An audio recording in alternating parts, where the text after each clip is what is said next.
নমস্কার, কেমন আছেন সবাই? সুমনা কিচেন উইথ ব্লগ চ্যানেলে সবাইকে জানাই স্বাগত।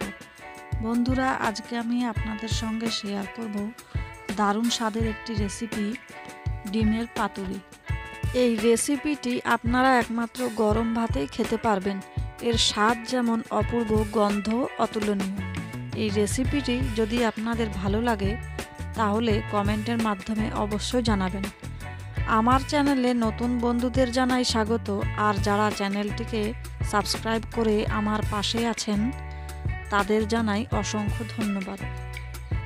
এই রেসিপিটি আমি তৈরি করতে নিয়েছি 1 কাপ দুধ, পরিমাণ মতো চিনি, একটা বড় সাইজের পেঁয়াজ কুচি করে নিয়েছি, আর 3টে চেরা কাঁচা লঙ্কা নিয়েছি, পরিমাণ মতো নুন, একটা টমেটো ছোট ছোট টুকরো করে নিয়েছি, আর নিয়েছি সর্ষে 1.5 চামচ, পোস্ত 1.5 চামচ, আর 2টো কাঁচা লঙ্কা একসাথে বেটে নিয়েছি।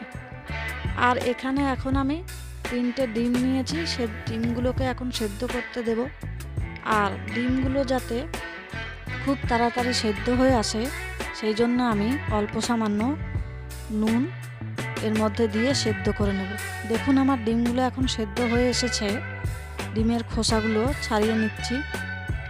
ডিমের খোসা ছাড়ানো হয়ে গেলে ডিমগুলোকে আমি সুতো দিয়ে এরকমভাবে হাফ হাফ করে ফালি করে নেব। দেখুন, আমার ডিমগুলো এরকম করে ফালি করা হয়ে গেছে। এখন এই ডিমগুলোকে এভাবেই রেখে দেব। আর এখন এদিকে আমি কড়া চাপিয়ে দিয়েছি। কড়া গরম হয়ে গেলে কড়ার মধ্যে 25 গ্রাম মতো সর্ষের তেল দিয়ে দেব। তেল গরম হয়ে গেছে, এখন দিচ্ছি পেঁয়াজ কুচি। আর পেঁয়াজ কুচি ভালোভাবে নেড়ে চেড়ে হালকা বাদামি করে ভেজে নিতে হবে। পেঁয়াজ কুচিটা আমার ভাজা ভাজা হয়ে এসছে। এখন এর মধ্যে দিয়ে দেব সর্ষে, পোস্ত আর কাঁচা লঙ্কা বাটা। এখন ওই মশলাটাকে খুব ভালোভাবে নেড়ে চেড়ে কষে নেব যতক্ষণ না এই মশলা থেকে তেল বেরোচ্ছে। এই মশলাটাকে এখন খুব ভালোভাবে কষে নিচ্ছি। এখন এর মধ্যে দিয়ে দিলাম মশলা ধোয়া জলটা, দিয়ে আরেকটু ভালোভাবে 2 থেকে 4 মিনিট মতো এটাকে এভাবেই কষতে থাকবো। মশলাটা দেখুন ভালোভাবে কষে নিচ্ছি। এখন এখান থেকে তেল বেরোচ্ছে। এখন এর মধ্যে আমি দুধটা দিয়ে দেব। আপনারা যে কোনো দুধ ব্যবহার করতে পারেন, আমি এখানে আমুল দুধ ব্যবহার করেছি। আর এখন এর মধ্যে আমি টমেটো কুচিগুলো দিয়ে দেব, আর এর মধ্যে দিয়ে দেব পরিমাণ মতো নুন, চিনি আর কাঁচা লঙ্কা চেরা।